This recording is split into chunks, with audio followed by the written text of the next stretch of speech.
Hello दोस्तों, कैसे हो आप सब। उम्मीद करता हूँ आप सब मस्त होंगे। आज हमारे वीडियो का जो टॉपिक है ये है कि दूसरों का सुख जो है देखकर अपना दुख बढ़ जाता है। ऐसा क्यों होता है? कई बार ऐसा होता है और लगभग ये देखने के लिए मिला होगा। जैसे आप कुछ कर रहे हैं और कुछ तरक्की कर लेते हैं, मान लिया जैसे कि सरकारी नौकरी हो गई।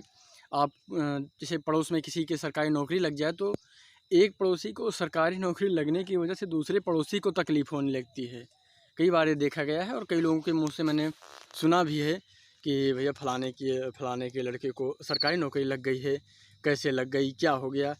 इन चक्करों में ज़्यादातर लोग रहते हैं और ये पंचायती हमेशा रहेगी, क्योंकि लोगों को इन चीज़ों में बड़ा इंटरेस्ट आता है। वो खुद अच्छा नहीं करने का प्रयास करते और यही दुख का कारण बन जाता है उनके। और आप लोगों ने देखा होगा कि कुछ लोग होते हैं जिनको व्यक्तिगत खुद का कोई दुख नहीं होता, उन्हें दूसरों का जो सुख देखकर उनको तकलीफ़ होने लगती है। यानी जब वो किसी दूसरे व्यक्ति को देखते हैं कि वो सुखी है या खुश है, तो उनको पता नहीं क्यों जलन होने लगती है। और मुझे लगता है इस बीमारी का कोई इलाज नहीं है और ऐसे लोगों का जो दुख होता है ये निरंतर बढ़ता रहता है, क्योंकि जो सामने वाला व्यक्ति है वो खुद से परिश्रम करके अगर आगे बढ़ रहा है तो मुझे नहीं लगता कि किसी को कोई तकलीफ़ होनी चाहिए। अगर आपको कोई तकलीफ़ है तो उसका कंपटीशन करें, उससे ज़्यादा मेहनत करें और उससे ज़्यादा सफल बनें। जहाँ तक मुझे लगता है ये आसान होगा, क्योंकि उसके सुख को देखकर आप दुखी होंगे तो उससे कोई प्रभाव नहीं पड़ेगा, बल्कि आप अपना समय बर्बाद करेंगे उसके बारे में सोचकर, उसके बारे में बातें करके। इससे उसे कोई प्रभाव नहीं पड़ता, वो निरंतर अपना कार्य करता रहता है। और बुद्धिमान लोगों की यही आदत होती है कि वो ज़्यादातर इन मामलों में नहीं पड़ते कि कौन क्या कह रहा है, कौन क्या कर रहा है और कैसे कर रहा है। इन सब चीज़ों से जितना हम दूर रहें उतना अच्छा होता है। कई बार आपने देखा होगा कि लोग हमेशा कहते हैं कि भैया फलाने का ये, फलाने का वो, धमाके, ये सब सारी चीज़ें इन सब से अगर हम जितना दूर रहें मुझे लगता है उतना ही बेस्ट है, यानी उतना ही बेहतर होगा।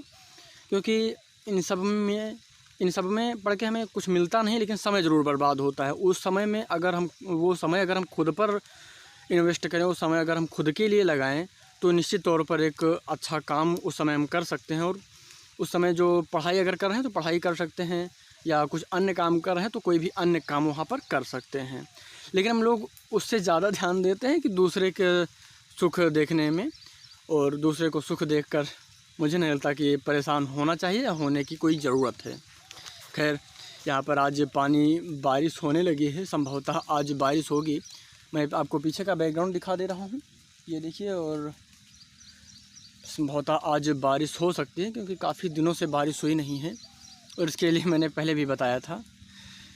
खैर, कुछ लोग क्या, एक कमेंट आया था मेरे पास कि बिजनेस कैसे अच्छा करें, क्योंकि बिजनेस जैसे एक दुकान वहाँ पर पहले से, एक दुकान नहीं कई दुकान पहले से है, मैं वहाँ पर एक दुकान डालना चाहता हूँ, कुछ ऐसे करके कमेंट था। यानी एक ऐसी जगह पर आप दुकान डालना चाहते हैं जहाँ पर पहले से वही उसी सामान की, उसी व्यवसाय की दुकान पहले से है।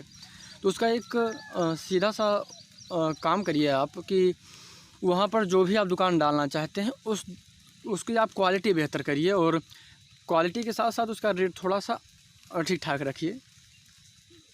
शायद पानी की रफ्तार तेज़ हो रही है, मुझे लगता है यहाँ से निकलना होगा। तो इस चीज़ को आप करें तो संभवतः आपका बिज़नेस अच्छा चलेगा, क्योंकि मार्केट रेट से कंपटीशन तो आपको करना ही होगा। और कहाँ पर आप दुकान डाल रहे हैं ये आप देखिए पहले, और वहाँ का जो भाड़ा है, रूम का भाड़ा है, रेंट जो भी होगा, उसके बाद ये पता करिए कि लोग जो अन्य जो आपसे रिलेटेड सामान हैं या आपसे रिलेटेड जो दुकान है वो कैसा रखते हैं और उसका जो रेट है ये क्या है।